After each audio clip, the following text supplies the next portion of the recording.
شکل بج رہی تھی۔ جنید فاخر نے آنکھیں کھولی۔ نیند میں ڈوبے ہونے کی باعث انہیں کوئی سمجھ میں نہیں آ رہا تھا۔ جب تک انہوں نے بیڈ کے پاس رکھا اپنا موبائل اٹھایا اس وقت تک بیل بند ہو چکی تھی۔ جنید فاخر نے لیمپ روشن کرنے کے بعد موبائل پر آئے نمبر کو دیکھا تو چونک اٹھے۔ نمبر ان کے ایک رشتہ دار حماد اصغر کا تھا جو ملیشیا میں رہائش پذیر تھے۔ حماد اصغر نے اتنی رات کیا مجھے فون کیا؟ وہ زیر لب بڑبڑائے۔ اسی وقت دوبارہ حماد اصغر کی کال آ گئی۔ جنید تم خیریت سے تو ہو نا؟ فون آن کرتے ہی دوسری طرف سے پوچھا گیا۔ ہاں میں ٹھیک ہوں، اتنی رات گئے تم نے میری خیریت معلوم کرنے کے لیے فون کیا ہے؟ جنید فاخر کے لہجے میں چھپے طنز کو نظر انداز کرتے ہوئے حماد اصغر گویا ہوئے۔ جنید بات ہی کچھ ایسی ہو گئی ہے کہ مجھے اتنی رات کو تمہیں فون کرنا پڑا۔ میرے پاس تمہارے لیے کوئی اچھی خبر نہیں ہے۔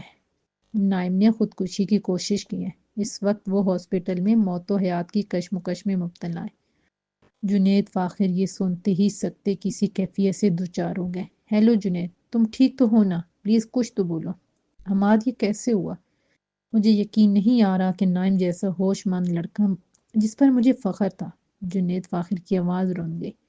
الفاظ حلق میں پھنس گئے۔ جنید خود کو سنبھالو، جو بات میں نے تمہیں بتائی ہے وہی حقیقت ہے۔ نائم نے ایسا کیوں کیا؟ میری تو سمجھ میں نہیں آ رہا۔ ابھی پرسوں میری اس سے بات ہوئی تھی، اگر اسے کوئی پریشانی تھی تو اس نے مجھ سے شیئر کیوں نہیں کی؟ اصل وجہ کیا ہے یہ تو نائم کو ہوش میں آنے پر پتہ چلے گی۔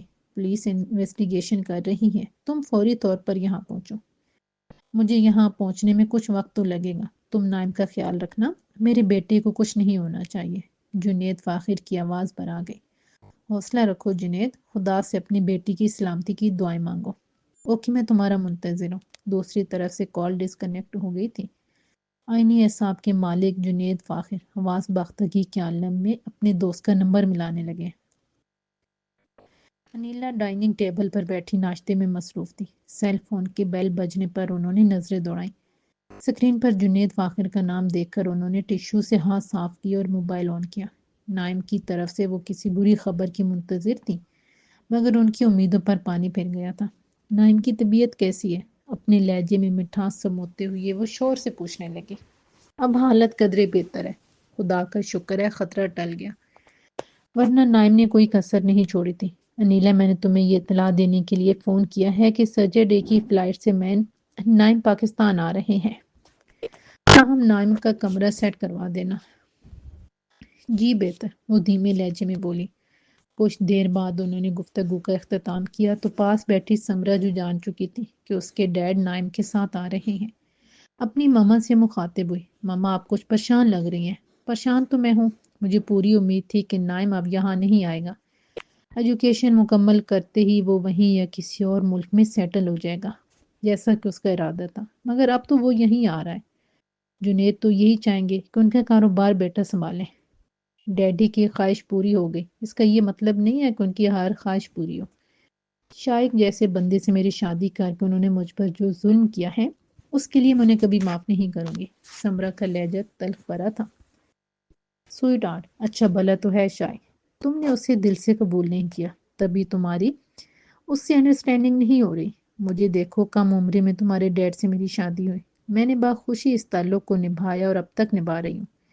انیلا اپنی قصیدہ گوئی میں مصروف تھی۔ سمرا بیزار سی نظر ان پر ڈالتے ہوئے پلیٹ میں رکھا سینڈوچ اٹھا کر کھانے لگی۔ اسے اپنی ماما کی خود پسندی بالکل پسند نہیں تھی۔ ارکم کا شیطانی ذہن کئی دن سے منصوبے بنانے میں مصروف تھا کہ کسی طرح رمیسا کو قابو میں کر کے اپنے اشاروں پر چلایا جائے۔ رمیسا سے پہلے بھی وہ کئی لڑکیوں سے دوستی کر کے اپنی ہوس پوری کر چکا تھا۔ اس نے اپنے پاس پڑی رمیسا کی تصویر پر نظر ڈالی۔ تصویر میں وہ رمیسا کے کندھے پر ہاتھ رکھے کھڑا تھا۔ یہ تصویر اور اس جیسی کئی تصویریں اس کے دوست فرقان نے ان دونوں کی ملاقات کے دوران کھینچی تھی۔ ان میں سے بعض تصاویر کا علم رمیسا کو نہیں تھا۔ تصویر پر بھرپور نظر دوڑانے کے بعد ارکم نے رمیسا کی جانب سے بھیجے گئے کارڈ کو ایک بار پھر کھول کر دیکھا۔ یہ کارڈ رمیسا نے کل بھیجا تھا۔ کل سے اب تک ارکم اس کارڈ کو کھول کر کئی بار پڑھ چکا تھا۔ ہر بار کارڈ پر لکھی شاعری کو پڑھنے کے بعد اس کے لب مسکرانے لگتے تھے۔ رمیسا اکثر مختلف مواقع پر ارکم کو کارڈ بھیجتی تھی۔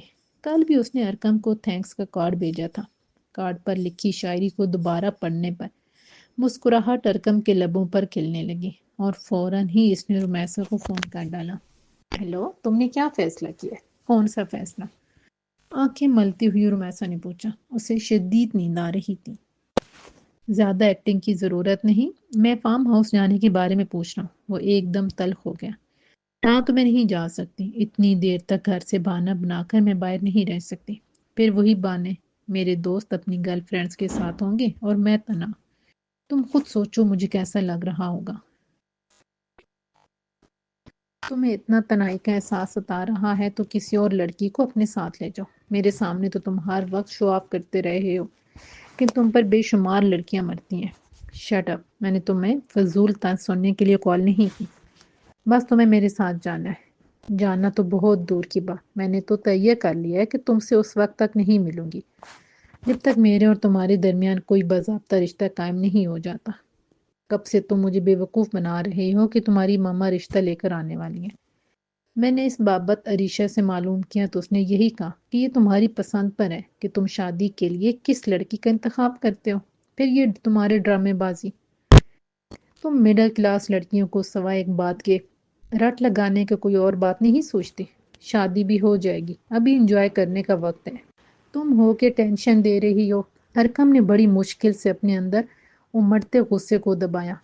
تم ہی انجوائے کرو اس دور کو، مجھے تو ہر وقت فکر لاحق رہتی ہے کہ تم سے ملاقات کرتے ہوئے مجھے کسی نے دیکھ نہ لیا۔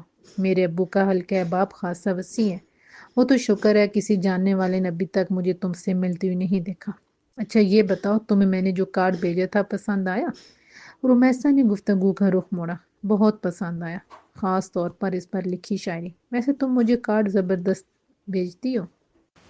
تھینکس، رمیسا ایک دم خوش ہو گئی۔ میری بات کا تم نے حتمی جواب نہیں دیا۔ حتمی جواب میں دے چکی ہوں، وہاں میں نہیں جا سکتی، تم میری طرف سے معذرت قبول کرو۔ بلکہ فارم ہاؤس ہی نہیں، میں اب کسی بھی جگہ تم سے نہیں ملوں گی۔ اچھا ایسی بات ہے تو دوستی ختم سمجھو۔ شادی کے لیے مجھے تم سے زیادہ بہتر لڑکیاں مل جائیں گی، وہ دھمکی دینے لگا۔ رمیسا ایک دم گھبرا گئی۔ ارکم تم اتنے جذباتی کیوں ہو جاتے ہو؟ اتنی سی بات کے لیے تم تعلق ختم کر دو گے؟ ہاں بالکل، بولو تم چل رہی ہو یا نہیں؟ وہ پھر پوچھ رہا تھا۔ ایک دم رمیسا کو طیش آ گیا۔ میں نے کہا نا کہ میں نہیں جاؤں گی، تم بلا وجہ مجھے اور خود کو ٹینشن دے رہے ہو۔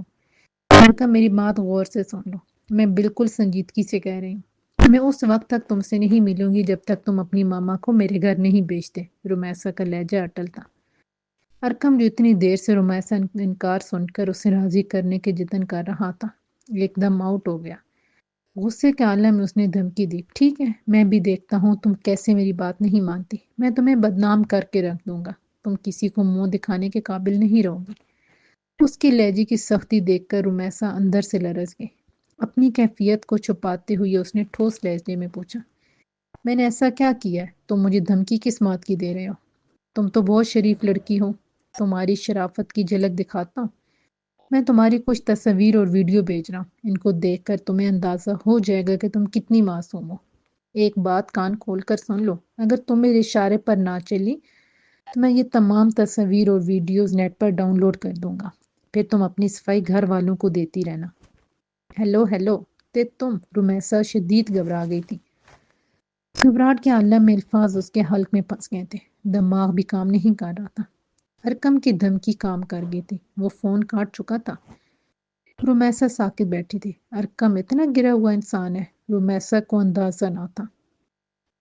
وہ تو اس کی محبت کو سچا سمجھ رہی تھی۔ اس نے خواب میں بھی نہیں سوچا تھا کہ ارکم کی محبت دکھ ہے۔ موبائل پر میسیجز کی بیپ محسوس کر کے رمیسا نے اپنے ہاتھ میں پکڑے موبائل کو کپ کپاتے ہاتھوں سے آن کیا۔ کچھ توقف کے بعد موبائل کی شفاف سکرین پر نیم عریاں لباس میں ڈانس کرتی رمیسا کا وجود ابھرا۔ ارکم کس قدر شیطان فطرت تھا، رمیسا کو اس کی ذہنیت کا بھرپور ادراک ہو گیا تھا۔ اس کا چہرہ سرخ پڑ چکا تھا۔ ڈانس کے ختم ہوتے ہی سکرین پر رمیسا کی ارکم کے ساتھ ریسٹورنٹ میں کھینچی گئی تصاویر آ گئی، جن کی موجودگی سے وہ بے خبر تھی۔ یہ تصاویر لا علمی میں کھینچی گئی تھی۔ رمیسا نے فوراً ہی وہ تصاویر اور مووی ڈیلیٹ کر دی۔ موبائل اس کے ہاتھ سے چھوٹ کر بیڈ پر گر گیا۔ اوف خدایا، مجھ سے بہت بڑی غلطی ہو گئی۔ جو میں ارکم پر اعتبار کر بیٹھی۔ اس غلطی کا تاوان کیا مجھے ارکم کے اشاروں پر چلنے کی صورت میں ادا کرنا ہوگا؟ زیر لب بڑبڑاتے ہوئے اس نے خود سے سوال کیا۔ ہرگز نہیں، بھلے مجھ سے موت کو گلے لگانا پڑے۔ دل سے صدا ابھری۔ رومیسا بیٹا، مجھے کھانا گرم کر کے دے دو۔ برابر والے کمرے سے اسے ابو کی آواز سنائی دی۔ جی ابو، آ رہی ہوں۔ اپنی اندرونی کیفیت پر قابو پاتے ہوئے اس نے جواب دیا۔ بڑی مشکل سے اس نے حواس مجتمع کی اور کمرے کے دروازے کی جانب پڑھی۔ ارکم رومیسا کی نیند حرام کرنے کے بعد بے حد خوش تھا۔ اسے پورا یقین تھا کہ اس کی دھمکی کارگر ثابت ہوگی۔ رومیسا اب اس کے آگے جھکنے اور اس کی ہر بات پر عمل کرنے کے لیے تیار ہوگی، کیونکہ اس کے پاس سوائے خودکشی کے اور کوئی آپشن ہی نہیں۔ مسرور سا ارکم اپنے دوست فرقان کے پاس پہنچ گیا۔ وہ بھی فطرتاً ارکم جیسا ہی تھا، اس لیے دونوں میں خوب بنتی تھی۔ یار، بہت اچھا کیا تو نے۔ ڈیڈ ہوشیاری دکھا رہی تھی۔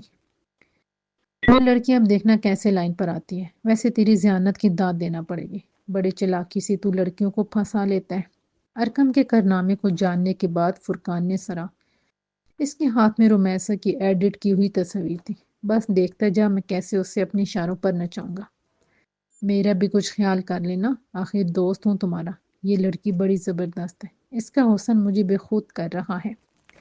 فرقان نے ہوس بھری نظر رومیسا کی تصویر پر ڈالتے ہوئے کہا۔ یہ تو ارمش کے آگے کچھ نہیں۔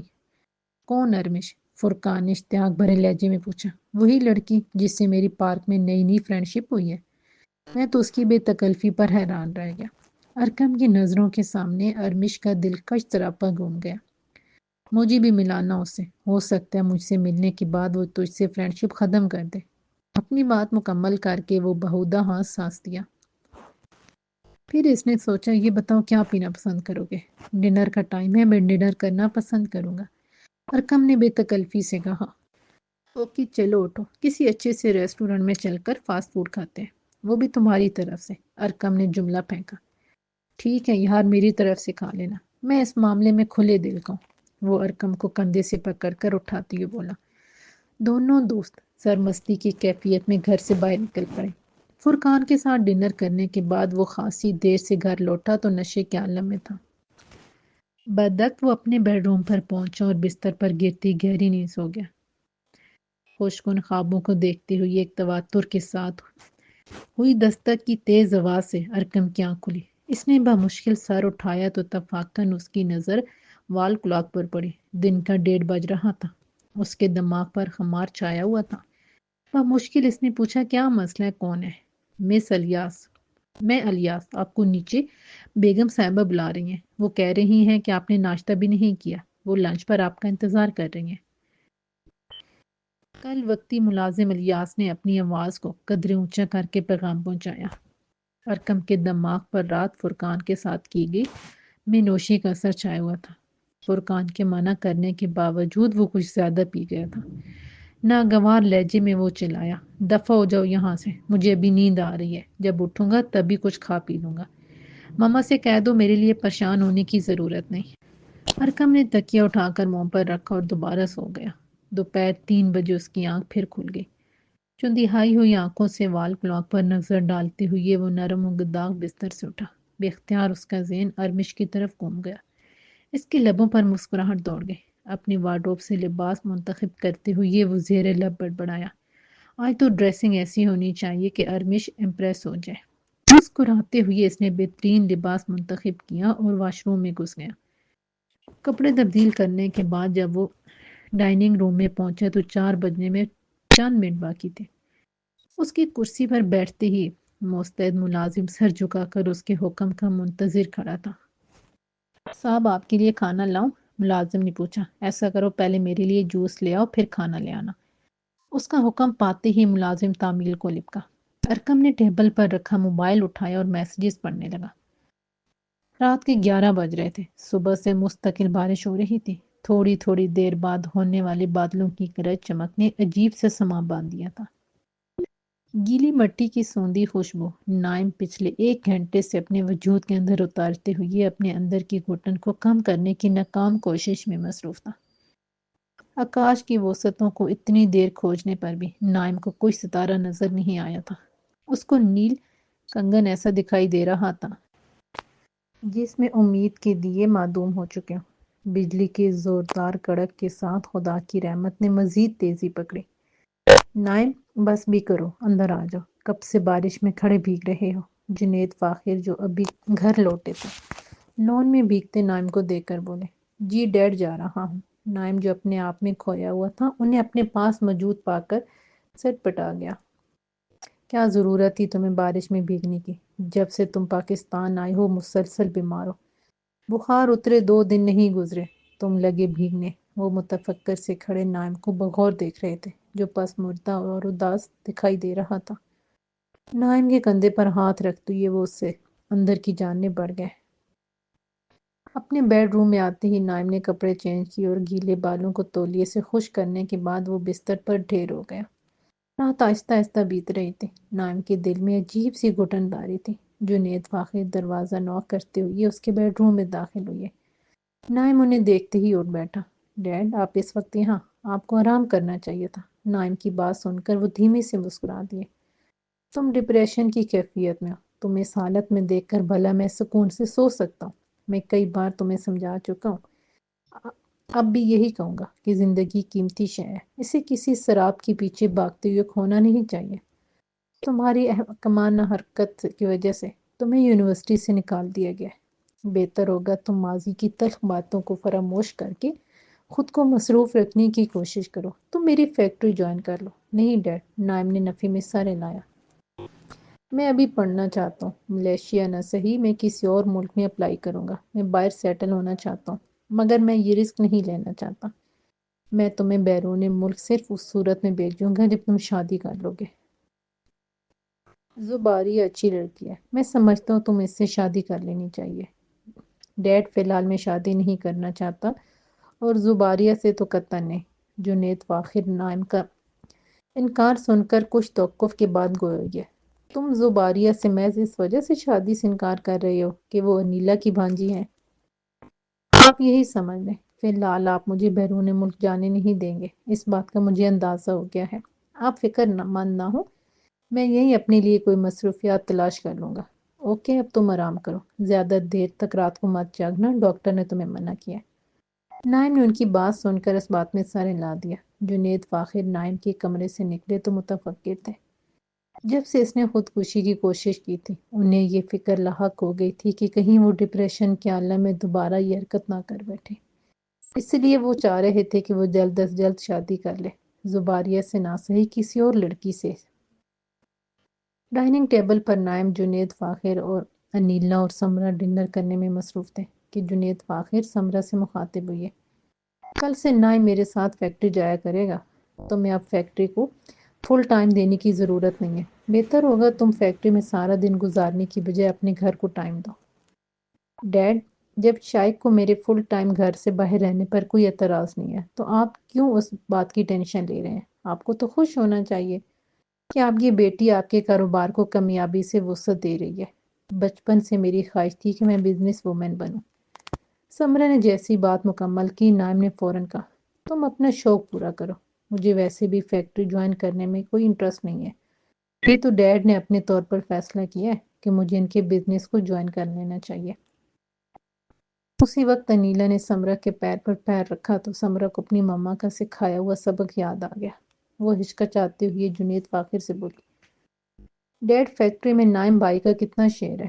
جنید فاخر کے چہرے پر ناپسندیدگی اتر آئی جبکہ نائم کے چہرے پر حیرانگی تھی۔ تمہارے برابر، فیکٹری میں تم اور نائم برابر کے حصے دار ہو، انہوں نے گھورتے ہوئے جواب دیا تو سمرہ پھر پوچھنے لگی، اور باقی کی جائیداد میں میرا کتنا حصہ ہے؟ جنید فاخر کو اس کے دوبارہ سوال کرنے پر غصہ آ گیا۔ تیز آواز میں بولے، سمرہ، یہ کون سا موقع ہے جائیداد کے معاملات کو ڈسکس کرنے کا؟ ویسے بھی میں تمہارے ہر سوال کا جواب دینے کا پابند نہیں ہوں۔ میرے مرنے کے بعد تم جائیداد سے متعلق تمام معاملات میرے لائر سے ڈسکس کر لینا۔ یہ بیٹھے بٹھائے تمہیں اپنے حصے کی فکر کیوں ہونے لگی؟ یقیناً اس کے پیچھے شائق کا ہاتھ ہوگا۔ جنید فاخر نے جیسے ہی اپنے داماد کا نام لیا، سمرہ کو ایک دم غصہ آ گیا۔ ڈیڈ، آپ بلا وجہ شائق کی نیت پر شبہ کر رہے ہیں۔ آپ نے اپنی پسند سے میری شادی طے کی تھی، اسجد کی طرح۔ اب آپ کو شائق بھی لالچی دکھائی دے رہا ہے۔ آپ فکر مند ہیں کہ میرے نام کی گئی جائیداد وہ ہتھیا لے گا۔ اپنی بات مکمل کرتے ہی سمرا نے اٹھنے میں دیر نہیں کی۔ جانے سے کیا ہو گیا ہے؟ انیلا کی آنکھوں میں حیرانی تھی، تاہم اندر سے وہ خوش تھی کہ سمرا نے جنید فاخر کو احساس دلا دیا ہے کہ فیکٹری کے علاوہ باقی کی جائیداد میں بھی اس کا حصہ ہے۔ آپ کو شائق کا نام بغیر سوچے سمجھے نہیں لینا چاہیے تھا۔ شائق کے معاملے میں وہ بے حد جذباتی ہے۔ انیلا نے کھانے کی خالی پلیٹ پر نظریں دوڑاتی کہا، آپ باپ بیٹے باتیں کریں، میں اسے دیکھ کر آتی ہوں۔ انیلا ڈائننگ روم سے چلی گئی تو جنید فاخر نے نائم کو بغور دیکھا، جو سر جھکائے سوئی ڈش کھانے میں مشغول تھا۔ کیا تمہیں واقعی فیکٹری سے کوئی دلچسپی نہیں؟ جنید فاخر نے نائم سے پوچھا۔ ہاں ڈیڈ، مجھے واقعی کوئی دلچسپی نہیں ہے۔ فی الحال تو میں جاب کرنے کا سوچ رہا ہوں۔ اگر وقت ملا تو آپ کی زمینوں کے معاملات دیکھ لوں گا۔ زمینداری سے مجھے خاصی دلچسپی ہے۔ شکر ہے تمہیں زمینوں کے معاملات سے دلچسپی ہے۔ ڈیڈ، میں جب سے واپس آیا ہوں ایک بات نوٹ کر رہا ہوں۔ سمرا کا رویہ میرے ساتھ بدلا ہوا ہے۔ وہ مجھ سے دور رہنے کی کوشش کرتی ہے۔ میرے اور اس کے درمیان پہلی جیسی بے تکلفی نہیں رہی۔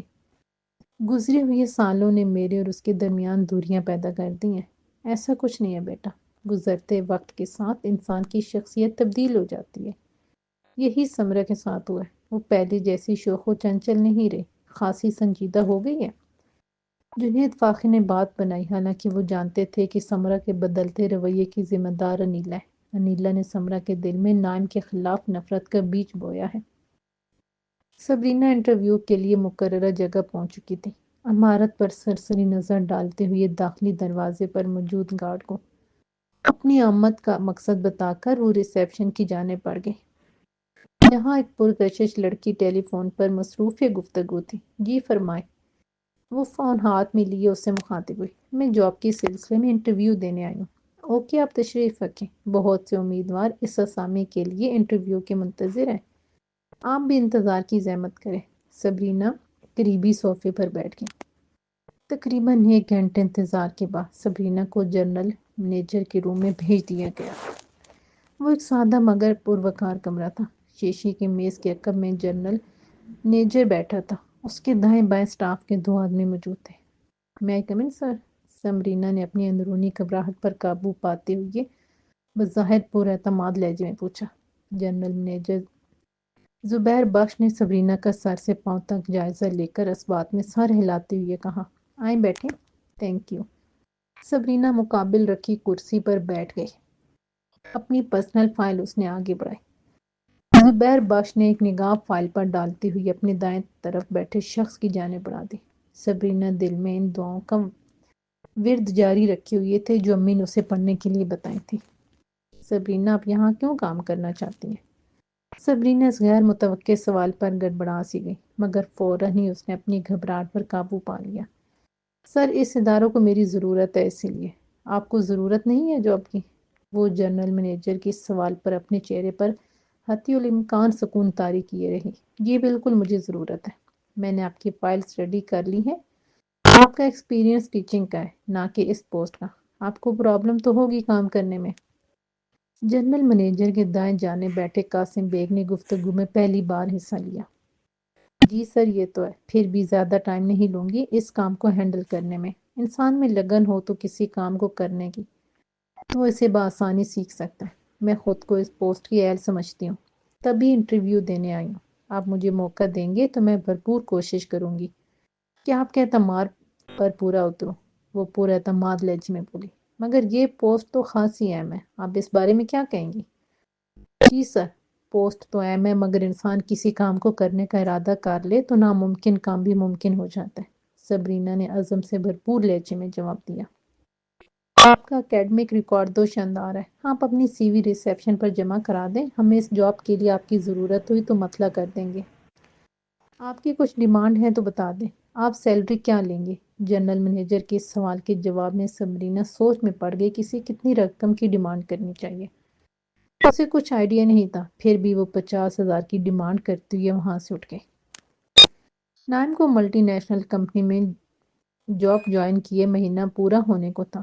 وہ اپنی جاب سے مطمئن تھا۔ جب سے وہ پاکستان آیا تھا اسجد سے ملاقات نہیں ہو پائی تھی۔ نائم نے اسجد کو فون کر کے بطور خاص ملاقات کا خواہش ظاہر کی تھی۔ وہ ایک حفظ زدہ شام تھی۔ اسجد آفس سے واپسی پر باہر اس کا منتظر تھا۔ آ گئے تم؟ شکر ہے، ورنہ میں یہاں کھڑے کھڑے اکتا گیا تھا۔ یہ بتاؤ تمہیں جاب کرنے کی کیا سوچی؟ نائم مسکراتے ہوئے جواب دینے لگا، میرا کبھی بزنس مائنڈ نہیں رہا، اسی لیے جاب کر لی۔ پہلے میں سوچتا تھا کہ ایجوکیشن مکمل کرتے ہی باہر سیٹل ہو جاؤں گا، مگر اب ڈیڈ کی طرف سے پرمیشن نہیں مل رہے۔ یہاں آتے ہی مجھے اس جاب کی آفر ہوئی، خاصی پرکشش میرا آتی، اسی لیے قبول کر لی۔ آخر خود کو کہیں نہ کہیں تو فٹ کرنا تھا۔ نائم اسی لیے کار کی جانب بڑھ گیا۔ نائم نے کار سٹارٹ کرتے ہوئے پوچھا، تم بتاؤ کہاں چلیں؟ ہاں چلو۔ نائم نے جواب سن کر اسجد کو بغور دیکھا۔ وہ کھو سا گیا تھا، اس کی نظریں ونڈ سکرین پر جمی ہوئی تھی۔ میں پوچھ رہا ہوں کہاں چلوں؟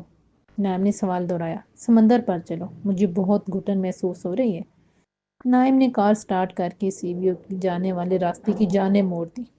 ماحول میں سکوت طاری تھا، جسے بالآخر نائم نے توڑا۔ بے مروتی کی انتہا ہو گئی۔ میرے آنے کی اطلاع مل جانے کے باوجود تم مجھ سے ملنے نہیں آئے۔ مجھے تم سے یہ امید نہیں تھی۔ یہاں آنے کے بعد مجھے تمہاری ضرورت شدت سے محسوس ہو رہی تھی۔ تم ہی تو میرے واحد دوست ہو جس سے میں اپنی پرسنل پرابلم شیئر کرتا ہوں۔ نائم، سمرہ اور میرے بیچ جو کچھ ہوا، اس کے بعد میں تمہارے گھر آنے کی کوئی وجہ نہیں بنتی۔ تمہارے ڈیڈ نے بابا اور مجھے میری اوقات یاد دلا دی تھی کہ ہم کون لوگ ہیں۔ ہمیں تم سے فاصلے رکھنے چاہیے۔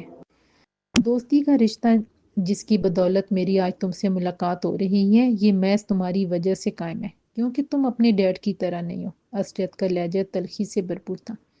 دیکھو اسجد، تمہارا اور سمرہ کے بیچ جو چل رہا تھا، اس کی تو تم دونوں نے مجھے ہوا لگنے نہیں دی کہ میں تم دونوں کے اس حوالے سے مدد کرتا۔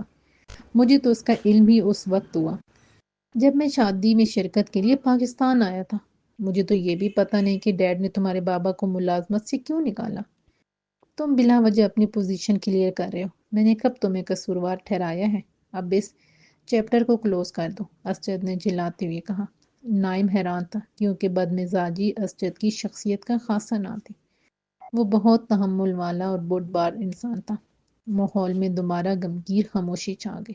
اسجد باہر کا نظارہ کرنے لگا۔ اسے دیکھ کر یوں لگ رہا تھا کہ وہ مزید گفتگو کرنے کے موڈ میں نہیں ہے۔ سی وی او پہنچتے ہی اسجد نائم کا انتظار کیے بغیر ساحل کی جانب بڑھ گیا۔ سمندر پورے جوبن پر تھا۔ نائم کار لاک کر کے اسجد کے پاس پہنچا تو وہ گھٹنوں تک پانی میں ڈوبا کھڑا تھا۔ تم تو سیٹ ہو، شادی کیوں نہیں کر لیتے؟ اسجد نے سوالیہ نظروں سے اس کی جانب دیکھا۔ اس کا موڈ یکسر بدل چکا تھا۔ کر لیں گے شادی بھی، رنجیتا کے بعد کوئی لڑکی بھائی نہیں۔ میں انڈرسٹینڈ کہ میں انٹرسٹیڈ ہوتا۔ زندگی کی حقیقتوں سے آشکارا ہونے کے بعد میں نے سوچ لیا ہے کہ کسی ایوریج سی لڑکی سے شادی کروں گا۔ تو پھر جلدی کر لینا۔ میری کلاس کے لوگوں کو لائف سیٹ کرنے میں طویل عرصہ درکار ہوتا ہے، مگر تمہیں کیا مسئلہ؟ زندگی کے بدلتے رنگوں کو تم کیا سمجھو گے؟ مجھے دیکھو۔ سمرہ سے کیے وعدے کو نہ نبھانے کے سبب میرا اندر کا سکھ چین غارت ہو گیا ہے۔ سمرہ کو عزت سے اپنانا میری خواہش تھی۔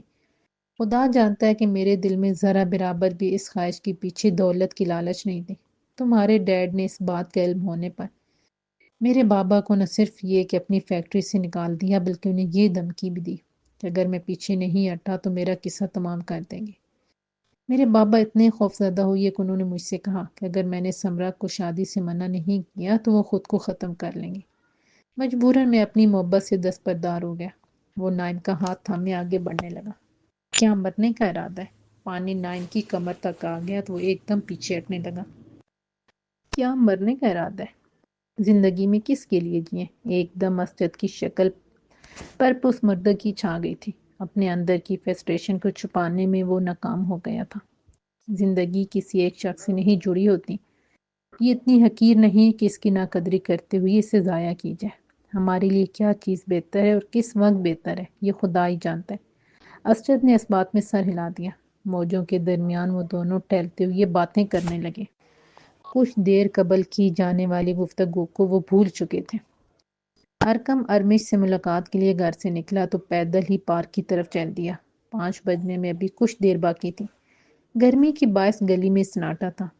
سفید مرگلا اس کے نزدیک آ کر رکی۔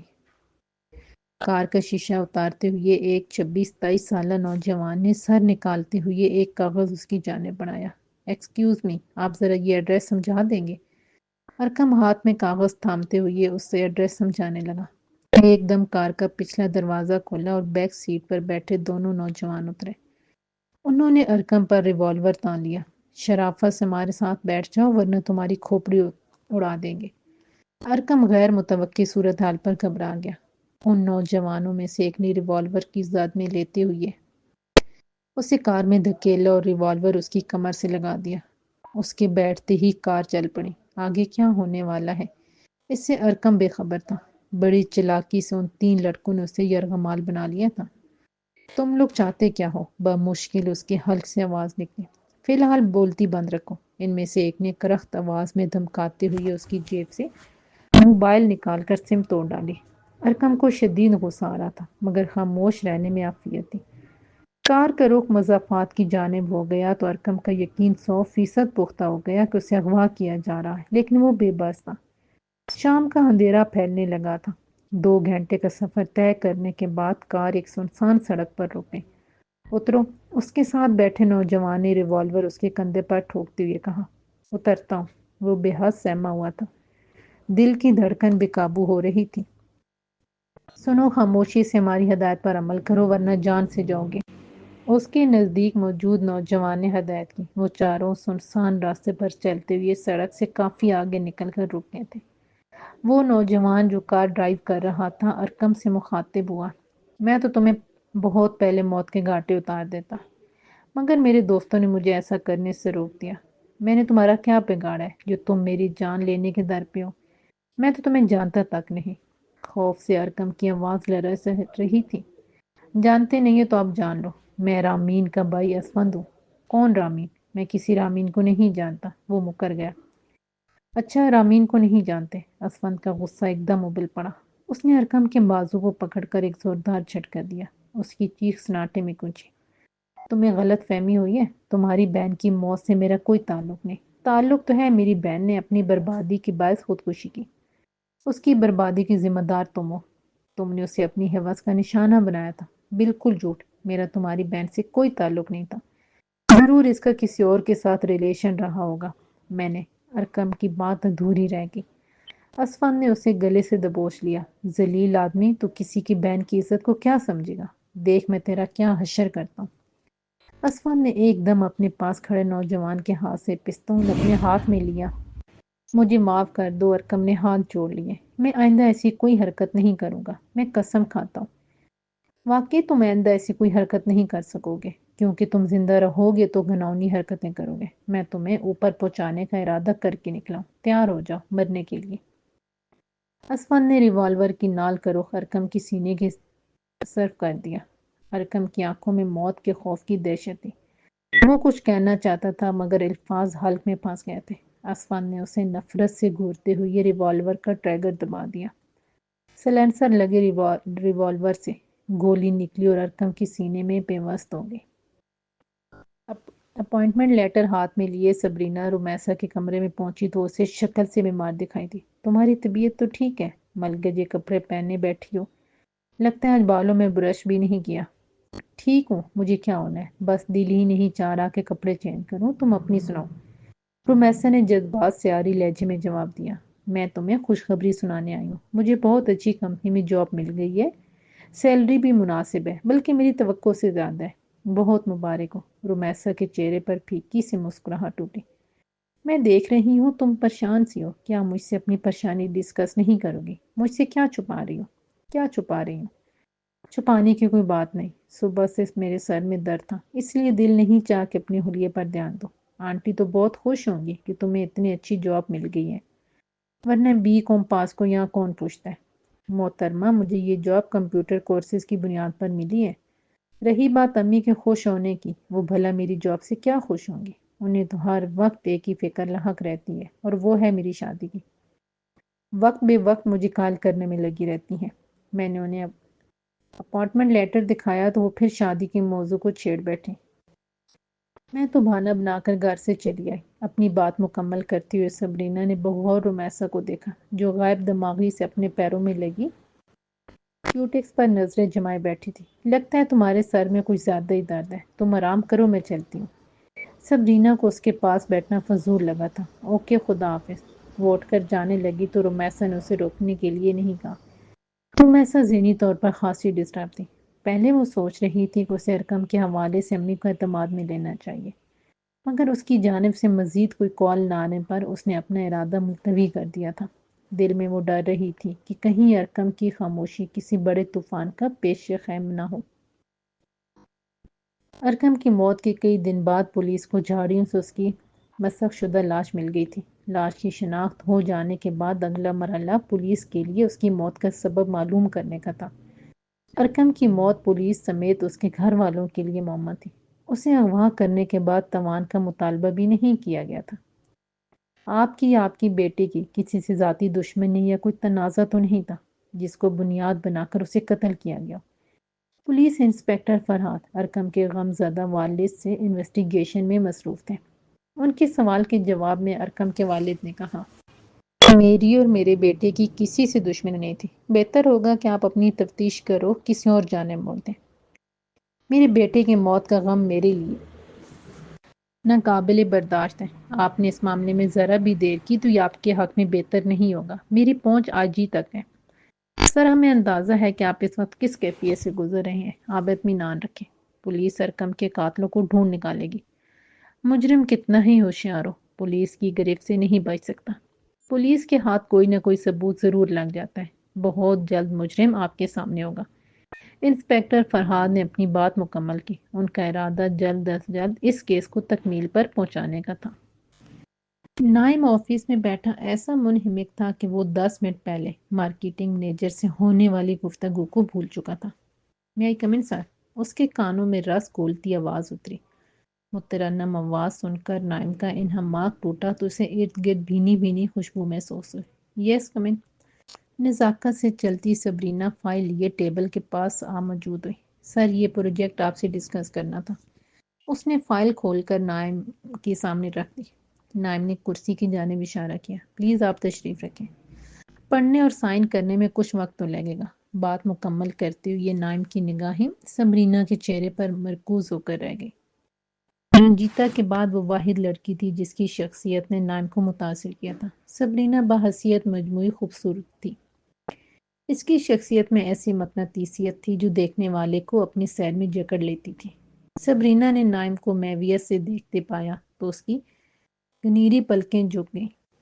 اسے کمپنی کو جوائن کیے مہینہ ہونے کو تھا۔ آج نائم کی نگاہیں بدلی ہوئی تھیں۔ یہ وہ نگاہیں نہیں تھیں جو روزانہ اسے دیکھتی تھیں۔ نائم نے اگلے لمحے اپنی توجہ سامنے رکھی فائل پر مرکوز کر دی۔ وہ اب بغور مطالعہ کر رہا تھا۔ سر، یہ پروجیکٹ میں نے دیکھ لیا ہے۔ میں پر امید ہوں کہ اسے پاس ہو جانا چاہیے۔ اس میں کوئی ایسا جواز نہیں جس کی بنا پر اسے مسترد کیا جا سکے۔ آپ اپنے کام کے بارے میں کوئی زیادہ پر اعتماد ہے؟ نائم کی جانب سے مسکراتے ہوئے یہ جواب آیا۔ خود پر کانفیڈنس بری بات ہے تو بتا دیں، میں بے اعتمادی کا مظاہرہ کرنے لگوں گی۔ اس لمحے اس کی آنکھوں میں کبھی نہ ہارنے والا عزم تھا۔ آپ نے میری بات کا غلط مطلب لے لیا۔ خیر، یہ فائل آپ لے جائیں، میں نے سائن کر دی ہے۔ سبرینا نے سامنے رکھی فائل اٹھائی اور تھینک یو کہتے ہوئے مڑ گئی۔ نائم اسے بغور دیکھ رہا تھا۔ سبرینا نکلتے ہوئے دروازہ بند کرنے لگی تو دونوں کی نگاہوں کا تصادم ہو گیا۔ ایک مانوس نسوانی جذبے نے سبرینا کے اندر سر اٹھایا، مگر اگلے لمحے اس نے اپنی سوچوں کو بے لگام ہونے سے روک دیا۔